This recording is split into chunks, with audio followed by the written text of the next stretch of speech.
Hey everyone, and welcome back to my channel. If you are new here, my name is Kara Dunaway and I'm so happy to have you here. We are going to go back to the basics of foundation. I want to tell you guys what I know about foundation, how to pick your foundation, how to apply your foundation, all the info that I know about it I'm hoping to pass on to you guys. So I hope you stick around, subscribe to my channel, hit the like button, turn on your notifications, and without any more chit chat, let's just go ahead and get started. So disclaimer here, I am not a professional makeup artist. All the information I have is stuff that I have learned on my own. I'm just a stay-at-home mom who loves makeup, and I'm hoping to pass on the information and love that I have for makeup onto you guys. So take what I say with a grain of salt if you want, but again, I just wanted to pass on the information that I have learned and things that have helped me when it comes to foundation.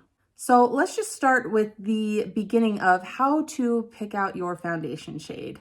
This is always a struggle because you can't always test a foundation when you're at the store, and it's hard to know sometimes what shade you are just by looking in a bottle. So there are a couple things you need to identify before you are able to pick out your foundation shade. The first is the shade of your skin, in the sense that you need to know, are you fair skin, light skin, medium, tan, dark? There's a lot of different options as far as your shade range that way. So you need to figure out what shade range you are going to fit into. If you need a reference, for myself, I fit into the light foundation category, so I look for light foundation shades. That can obviously change just depending on what time of year it is. You know, during the winter time, you're staying at home, you're staying inside more, your skin's not as tan and golden as it is necessarily during the summertime. So your foundation shade could change just depending on the year, or if you self tan or spray tan or anything like that.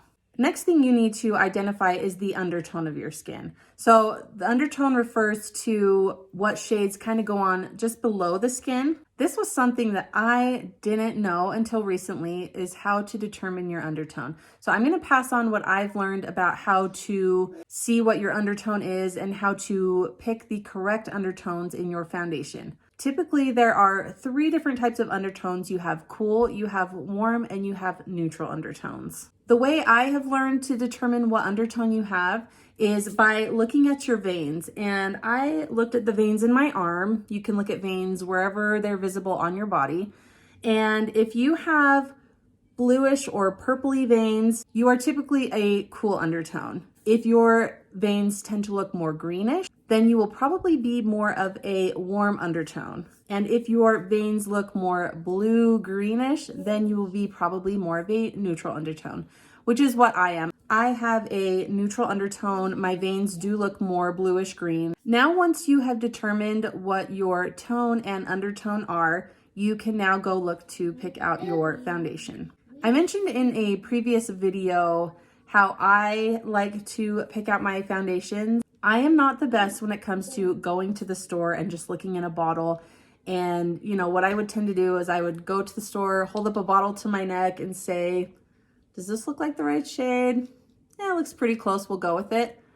I have learned a little bit easier way for myself. What I like to do is I have the Sephora app and the Ulta app on my phone. And if I'm interested in a foundation, I will pull up that foundation on the app wherever I can purchase that foundation. And then it will show all of the shades that they have available, and it will list with the shades what tone and what undertone they are. So I go through and I look for the light, neutral undertone foundations. Then it will give you a name or a shade number, something to identify that specific foundation. So if you're at the store, if they have that one available, you can grab it and you know that you're probably getting something that is going to match for you. Now, make sure when you are matching foundations, if you're doing it at the store, if you're at Sephora or Ulta, typically they have someone there that can help you shade match. So you can definitely ask a worker there to help you. But when you're at the drugstore, it doesn't work that way. You can't just open a bottle and test it out. People have been known to do that, but I don't think that's very kind. But make sure that you are matching to your neck. You don't want to match to your wrist, to any other part of your body, just because as you're blending the foundation down, you want it to blend seamlessly in with your neck. You don't want to show a harsh line of foundation. It's not a good look for anybody. So you want to find something that is similar to the shade of your neck so that it blends really nicely and looks like it's supposed to be like that. Now, to make things even more complicated, there are also different finishes for each type of foundation, and it depends on what skin type you have. So you need to determine, are you a dry skin person? Are you an oily skin person? Or do you have kind of normal skin where it's not necessarily dry, not necessarily oily?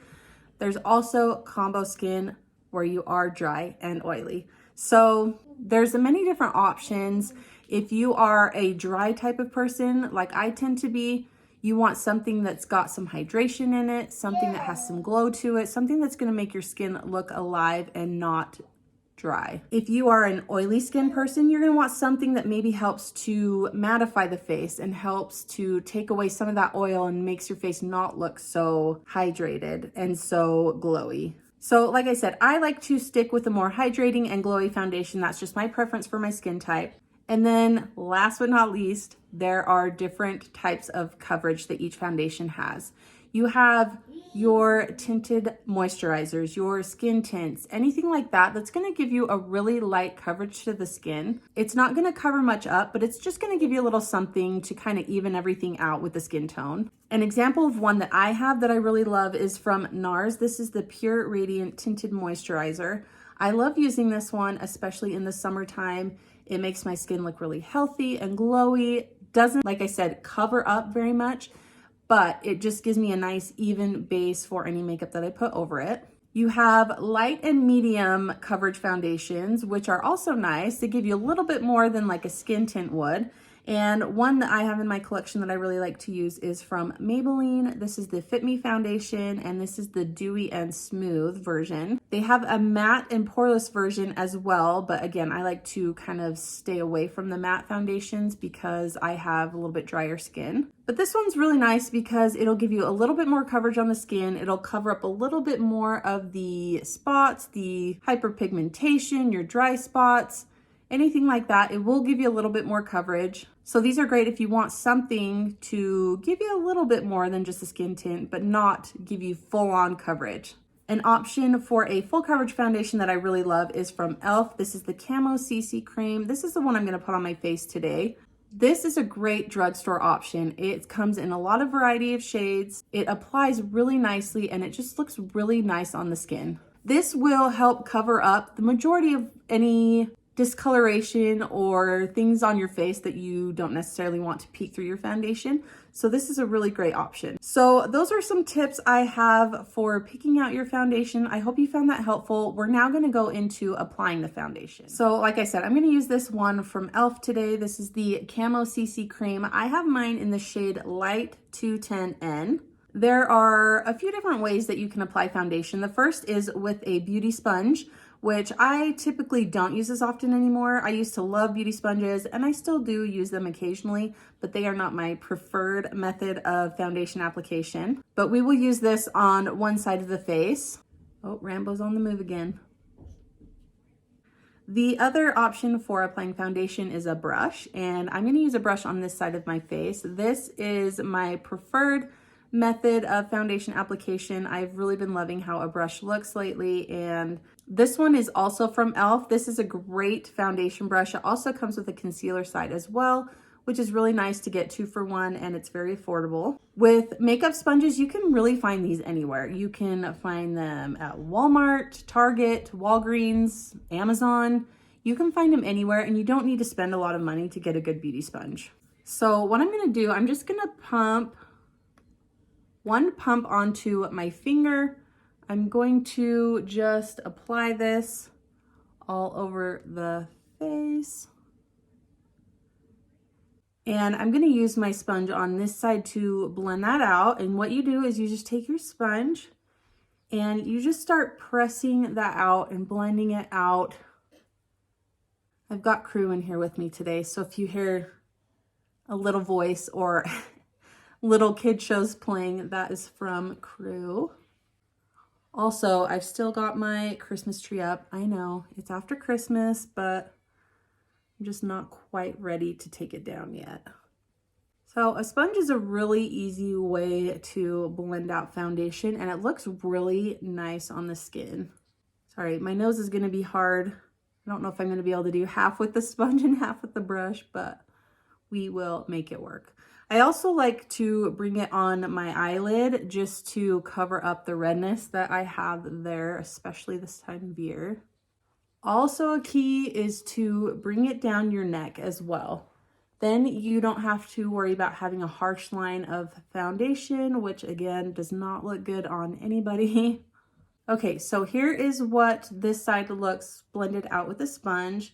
It looks really nice. It looks really healthy. It looks really natural too, which is awesome. Next, I'm going to take my brush, and this is, like I said, how I usually blend out my foundation.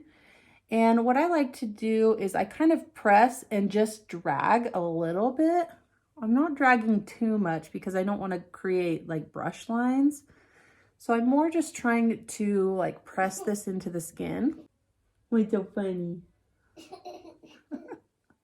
Again, I'm going to bring it down my neck a little bit. I love the little clicking of the paws on the floor. I like to also start out with just a little bit of foundation and then build up if I want to, rather than going in with a lot to start. I'm going to add a little bit more just up here and on my nose. And since I got too much, I'm going to put the rest on my forehead. Okay, I'll blend this out with the sponge. And then we will blend this out again with the brush. I try to avoid putting very much foundation on my under eyes just because when I go in with concealer, I don't like to have too much product there. Otherwise it can get heavy and cakey and it creases on me and just doesn't look good. So I like to keep that area kind of clear, so when I apply the concealer, it doesn't get too heavy. All right, so here is what it looks like, brush side and sponge side. Honestly, there's not much of a difference as far as how it looks on the skin. It just depends on what your preferred method is. So foundation can feel like it's kind of intimidating, especially with how many shades there are in different kinds of foundations, how many different actual foundations there are out there. It can be very intimidating. It can be hard to know what's going to work for your skin because not all foundations are created equal. There are definitely some that are better than others. And what was helpful for me was just going off of other people's recommendations that I trusted and that I knew would not let me down. So don't let foundation scare you. It doesn't need to be a stressful process filled with anxiety or anything like that. I'm going to finish the rest of my foundation and then I will be back to finish off the video. All right, you guys, I am back. Somebody needed some mommy snuggles, so we're gonna finish off this video with Crew. But I finished off the rest of the face. I went with something pretty simple, but I really like how it turned out. I think it looks really fresh. The foundation looks really good.